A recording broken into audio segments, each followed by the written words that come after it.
লজ্জার কি আছে? ওরা তো আমার ফ্রেন্ড। আবার মিথ্যা বলিস? থাম, মাকে বলছি। নিজের বরকে কেউ তুই করে কথা বলে, তাও আবার বাসর ঘরে? ওই, তুই চুপ। আমি তোর থেকে বড়, মনে রাখিস। আমি তোকে তুই বলবো। ঠিক আছে, তাহলে আমিও তোকে ডাইনি বলবো। কি বললি?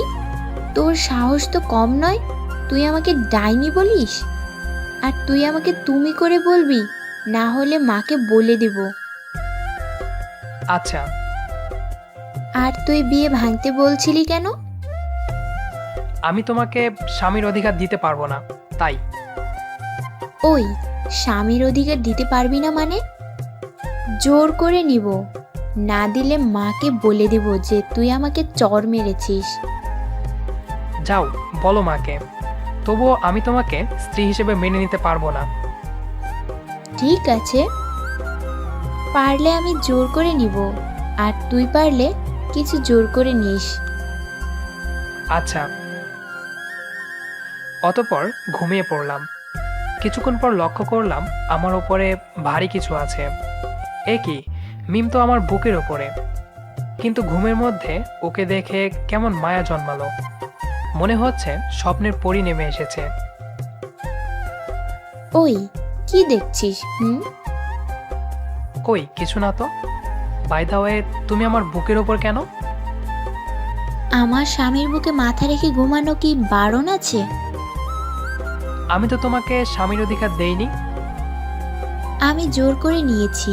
আর তাছাড়া এখন তোমার বুকের উপর থেকে নামালে মাকে বলে দিব যে আমাকে তুমি মেরেছো।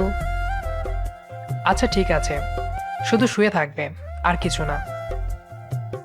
আর কিছুর প্রয়োজন হলে আরও কিছু করব।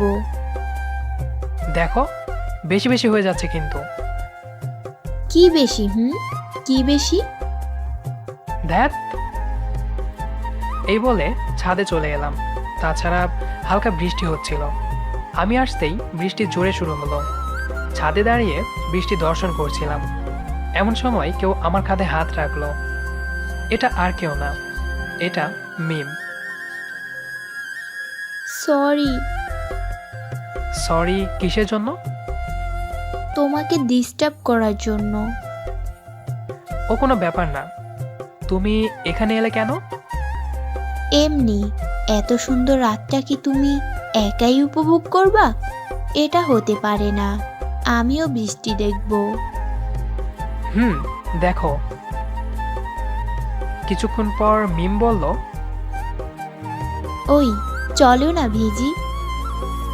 না, আমি বৃষ্টিতে ভিজবো না। তুমি যাবে না তাই না? না। চলো তো। বলেই টান দিয়ে নিয়ে চলে গেল বৃষ্টিতে। আমার কিন্তু জ্বর হবে। কিচ্ছু হবে না তোমার, আমি আছি না। তুমি তো স্বার্থপর, নিজের স্বার্থের জন্য আমাকে বিয়ে করলে। আমার বাবুটা রাগ করেছে বুঝি? কি করছো? কেউ দেখে নিলে কি হবে? কেউ দেখবে না। তোমাকে বলেছে নাকি? একটু পর ছাদ থেকে নামলাম। নেমে ঘুম দিলাম। সকালে উঠে দেখি পাশে মিম বসে কাঁদছে। কি হলো, কাঁদছো কেন? বলো, কাঁদছো কেন? তোমার রাত্রে জ্বর এসেছিল, আমি তো ভয় পেয়ে গেছি। কিছু হবে না আমার। না, হবে না বলেই তো রাত্রে জ্বর এসেছিল। আরে কিছু হবে না।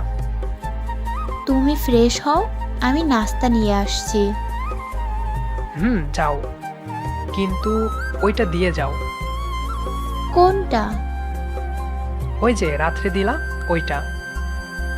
যা দুষ্টু, পরে দিব। এখন অনেক কাজ, আমি যাই। হুম। ফ্রেশ হয়ে বের হতেই দেখি ভাবিরা সবাই একসাথে আমার ঘরে বসে আছে। আমি যেতেই,